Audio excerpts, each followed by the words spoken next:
What is up, everyone? Welcome back to the channel, and welcome back to another Battlefield 2042 video. Now, there's actually a pretty decent amount of stuff to go over today. DICE has finally broken their silence, and they tweeted out some information on Twitter, and even hackers are losing interest in Battlefield 2042. But before we get into all that, I want to thank today's sponsor, which is Opera GX. Playing first-person shooters on your PC is probably one of the best gaming experiences that you can have, but to make everything smooth and enjoyable, you'll need a browser built for gamers, and that's Opera GX. One of my favorite features using Opera GX is the GX control. It allows you to enhance the performance of your PC when gaming with your browser open, and to get rid of lag when playing games and listening to music. This panel here lets users limit the amount of CPU or RAM. As you can see here, I can change the amount. I can limit how much CPU or RAM I want it to use. This has been a huge help for when I've been doing my streams. It also has a network limiter, which limits how much bandwidth Opera GX is using. This helps for if you're playing different video games and stuff. This makes sure it's not going to suck out a lot of your internet. That way your games don't lag.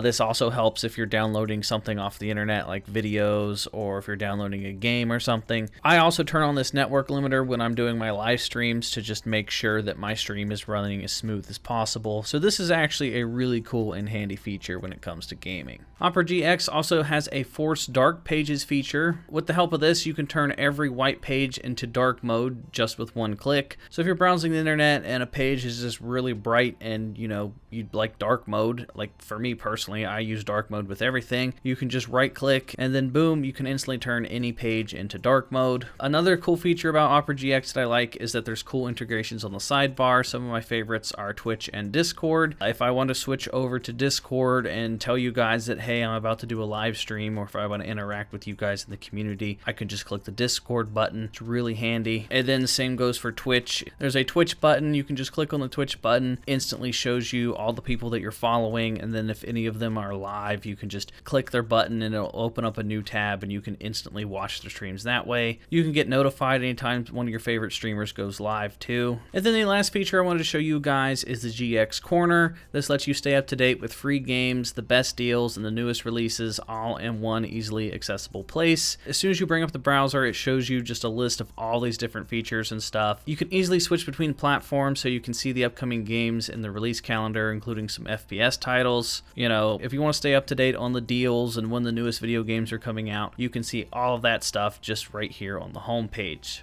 So you guys can download Opera GX for free by following the link down in the description down below or in the pinned comment, and thank you to Opera GX for sponsoring this video. Now with that said, let's get into the content. Now the first thing I want to talk about today is DICE's tweets. The community managers have been tweeting out some information today. Freeman, the lead community manager at EA, he tweeted out, "Back at it this week and wanted to thank folks who reached out asking to see Rush restored. We'll have news on our next update in due course and we'll keep you updated on Battlefield.com." And then if you head over to the Battlefield Communications Twitter, they did actually tweet out today. This is the first tweet they've had in over a month. They tweeted 2042 and Rush of the Ages return later today as a featured experience in Battlefield Portal. They return alongside Conquest of Ages and Run, Stop, Kill, Repeat. So it's nice to see that the entire Twitter that they have dedicated to reaching out and giving information to the community is actually tweeting after a month. Hopefully they keep that up. Right now the communication from DICE and EA is just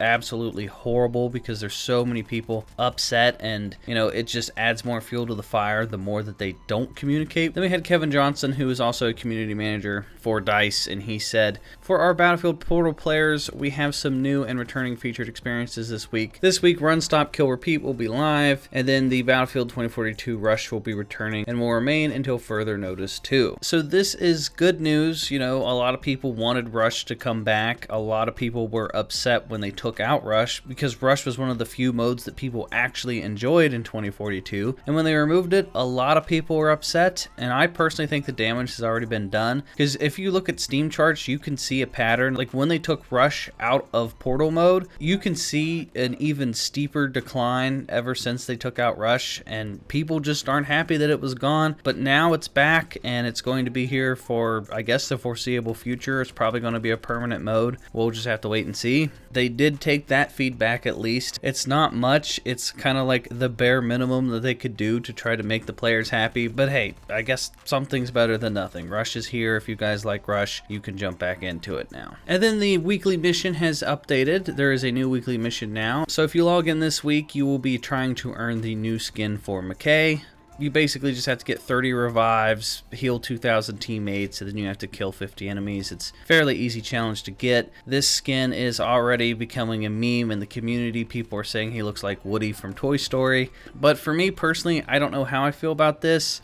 I don't like specialists in 2042 almost at all. So I don't want to see cosmetics coming to the specialists if I don't like the specialists. But at the same time, if we're going to get cosmetics, I prefer something like this over last week's weapon charm. Weapon charms and player badges and stuff just don't do it for me. I think those are stupid and they don't serve as content. They just feel like fluff material.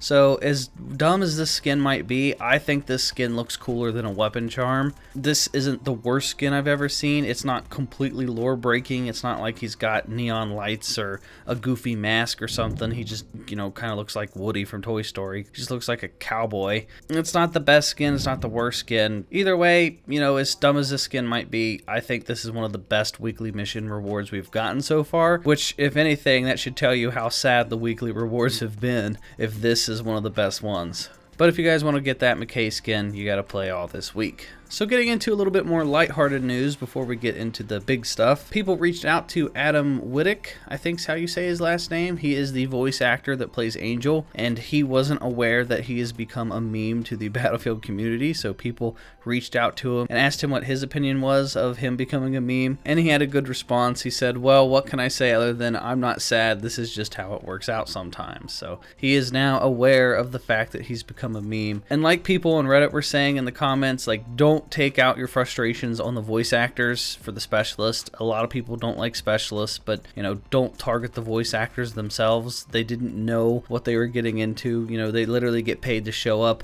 read some voice lines, and then DICE does whatever they want with those voice lines. So it's fun to see that the voice actor, you know, is getting in on this. He's poking jabs at it. He thinks it's funny, and I think it's cool that the voice actor acknowledged that. And now his voice line will go down in history for all Battlefield fans as a meme, and, you know, it's cool that he's embracing that. Don't be sad. This is just how it works out sometimes. So next up, we have some tweets from Tom Henderson, which, if you guys don't know Tom Henderson, he's basically an industry insider. He gets tons of leaked information and behind-the-scenes info on Battlefield 2042 and tons of other games. Time and time again, a lot of his leaks have come true, and I don't know where he gets his sources from, but they're always accurate. Tom's the one that released a bunch of information to the community in regards to the development to 2042, but he had this to tweet out. He said, a Battlefield 2042 cheater provider is suspending its services to the game, and no, it's not because of anti-cheat, it's because the game's performance makes the cheats not work properly. And then this was posted in Discord from the cheaters themselves. They said, we will discontinue Battlefield 2042 from our store. All subscriptions will run out as normal, but there won't be any renewals or slots available. You can still use the cheat as normal for the time being. Subscriber with a lifetime sub can change their subscription to any COD title. The reason for this decision is ongoing performance issue of the game, which affects the cheat, and that most people don't use their subscription anymore since the game is dying. So the performance of 2042 is so bad, and the player base number is dropping so fast. Not even hackers and cheating websites that sell their cheats online for people that play on PC. You know, cheaters don't even want to play this game, which I guess is the best anti-cheat of them all. I guess EA and DICE don't have to worry about making an anti-cheat if nobody wants to cheat in their game. That's the ultimate anti-cheat. And honestly, that might even be the biggest insult. Like, if people that cheat don't even want to play your game, you know, you did something wrong, I guess. And to be fair, the performance of 2042 is so bad, and the fact that there's no scoreboard, I mean, you wouldn't even know if you were going up against a cheater or not. What's the point of cheating if no one even realizes you're cheating in the first place? If you can't be at the top of the leaderboard because there's no leaderboard, well, you know, I guess that gets rid of cheating in a weird way. But yeah, I thought that was pretty interesting that, you know, hackers aren't even trying to hack the game. Which brings us into our next tweet from Tom. He says, I've also been told that the 4.23 million sales number for Battlefield 2042 that I reported for week 1 sales are in fact the total players cumulatively. So people who got refunds and played the 10-hour trial are included in this number. So the sale numbers for 2042 was around 4 million. That's including free trials and refunds.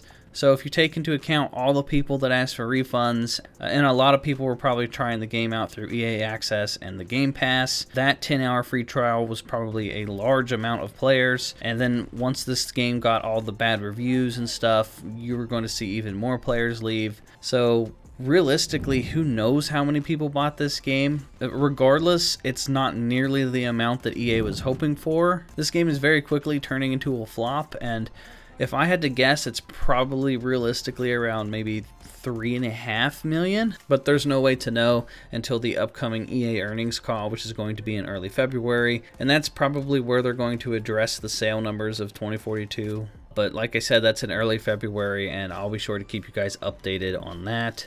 Which leads us into the player numbers. This image was taken, I think, yesterday. It was floating around Reddit and Twitter. This shows the player numbers on Steam, and as you can tell, Battlefield 2042 isn't doing so hot. Both Battlefield 5 and Battlefield 1 briefly passed 2042 in active players. The peak for 2042 was still higher than Battlefield 1, but the fact that Battlefield 1 can even compete with 2042, really sad. Now, Battlefield 1 is one of my favorite Battlefields. I just love the atmosphere and the graphics and the sound design and everything about Battlefield 1 I liked. And going back and playing Battlefield 1, it's crazy how much better the graphics look in Battlefield 1 compared to 2042. Like, I'm playing 2042 on my next-gen console. Battlefield 1 came out in 2016.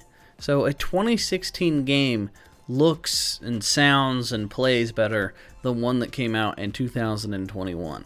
And as you can see, it reflects in the player numbers because more people are playing it, and double the amount of players are playing Battlefield 5 compared to 2042. So on Steam, it's not looking very good. Hackers aren't wanting to hack the game. Players are leaving left and right. And on top of all that, it's becoming a trend on the subreddit where players are trying to get refunds, and a lot of players are actually getting the refunds. There's a couple posts the past couple days that have been upvoted where people are getting refunds after the refund period is up. Origin apparently refunded somebody after 45 hours, 2 months after the release, which is really odd considering it's Origin.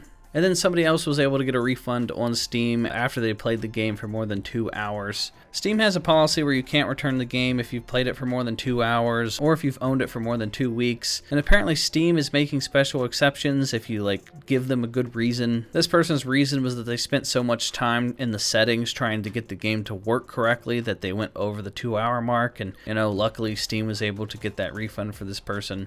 So as more and more people on the subreddit are posting that they could get refunds, you never know. If you guys want to get a refund and you have it on PC, you might be able to get it. It's going to be a lot harder for those of you on console, unfortunately. You're probably not going to get a refund unless there's so much demand for it and so many people are asking for refunds. Sony and Xbox probably aren't going to cave, especially Sony, because Sony's really stingy with their refund policy.